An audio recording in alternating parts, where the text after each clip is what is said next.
श्री परमात्मने नमः। हरये नमः। श्री गुरुचरण कमलेभ्यो नमः। श्रीमद्भगवद्गीता अथ प्रथमोऽध्यायः। श्लोक 9।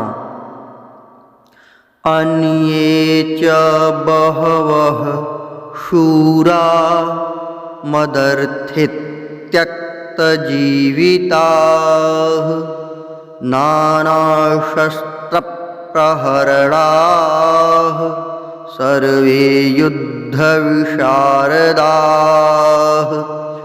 अन्ये च बहवः शूरा मदर्थित्यक्तजीविताः नानाशस्त्रप्रहरणाः सर्वे युद्धविशारदाः।